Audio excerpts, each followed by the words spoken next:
Thank you. And to the others who have been working on this. You said God set some parameters, and I just have to hear you speak more about how he chooses, or maybe what he chooses to set parameters. And then what you just quickly mentioned, if things are predestined, how does he choose? Like, why are some things predestined and not everything predestined? Sure. And how are those decisions? What do you? Good. Okay, very good. And then quickly, in light of that, You say you're not a theologian, but you ask questions like you were. And a 19th thing I want to say. I'm a very good theologian, so that helps. Never lose the floor. That's the friend. When you say Christ's death was predetermined, was it predetermined? Or was it because of God knew that if he comes into the world and says Sure. these things and this culture and what they believe, then that's just a possibility. Okay. So did he have to die, or could he have come Excellent. and they could have actually? Well, you've got good theological intuition, so think about going into theology if you're not there already. Those are huge questions, okay? And so I'm going to give what will undoubtedly be an unsatisfactory answer, but keep on exploring this stuff, and and it's not like there's a consensus among openness theologians on these issues. There's some difference. But as to your first question, what I would say is this is the most general answer.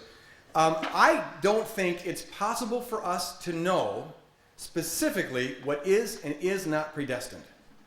Right now, this moment, how much of my sentence structure, how much of my interaction with you this moment is the result of genetic programming that I had when I was born, social upbringing, the character development of decisions that I've made, so things that have happened to me.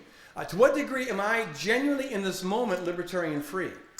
To what degree am I morally responsible even for areas I'm no longer free on? Because as I develop my character, I become predictable in a certain direction, and I'm still responsible for that direction. A person who gets themselves hopelessly, hooked on drugs is responsible, even though maybe they can't prevent taking drugs in the moment, because they should never have gotten there in the first place. So I can't parse that out. This is why, in a court of law, it's so hard, because a jury has to decide to what degree was this person responsible for what they did, to what degree weren't they.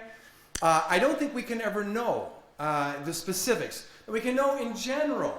The extent to which I genuinely can do otherwise than I do is the extent to which I'm responsible. I can know the principle, but I don't know if I can know. I have to assume that I'm morally responsible for everything I deliberate about, because my very act of deliberation presupposes I could go either way.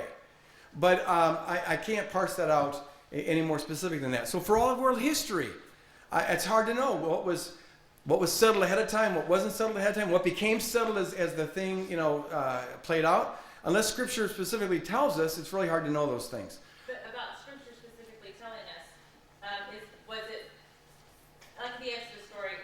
What did I write? Was there determinate reality with the Exodus, or was the story written that way after the fact? Was it like the minute by minute as it was happening, or does it, this is how the story was told, so it sounds more? Well, that brings in another. You are a theologian. You're making it more and more complex. Let me just say this, that as to how God does it, there's a million ways he can set the parameters on things. Everything from the laws of physics to the law of the spiritual world, there's ordinances, using other people. So, but beyond saying that there are parameters, I have trouble specifying in detail how those parameters apply in any given moment. With regard to the Exodus story, there's an exegetical issue there, but if you take it in terms of its narrative flow, at some point, we don't know when, it seems that God hit upon the plan of taking the descendants of Abraham, incubating them in Egypt, and then bringing them out. And he announces that to Abraham in Exodus 15:16, which is 400 years before the event actually happens. So that seems like it was sort of a settled thing.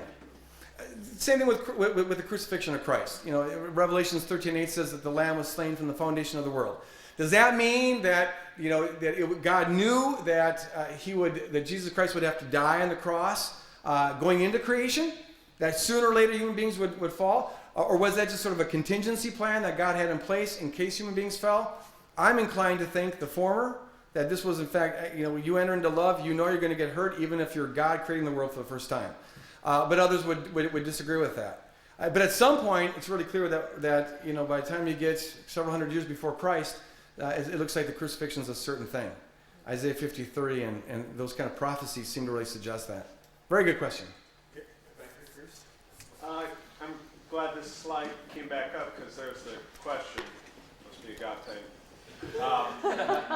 When you say that God is infinitely intelligent and can therefore anticipate each possibility as perfectly as if it was a certainty, I imagine that in knowing that as if it was a certainty, there's not this kind of epistemological weighting that each of those possibilities has this kind of emphasis, this strength upon it. But later, we have a lot of examples where it talks about God regrets, God is sorry. If God knew as if it was a certainty that this was a possibility, or this possibility as if it was a certainty, doesn't that undermine a genuine regret at that point?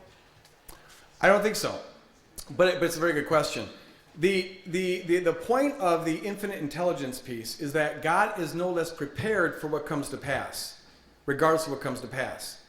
But it's not to say that all possible things that could come to pass are equally possible, or that God likes them all equally much.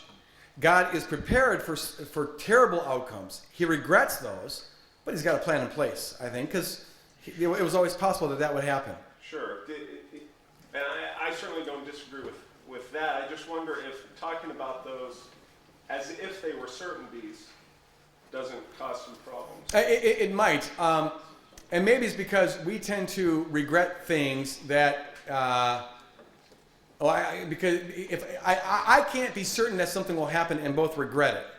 And therefore I can see the confusion. In fact, I even said earlier that can something turn out exactly the way he knew it would turn out and regret it? So I can see the linguistic confusion here.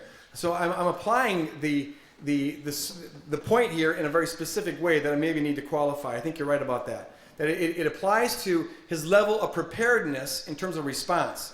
But it doesn't apply that he likes it all the same or wills it all the same, where all are equally possible.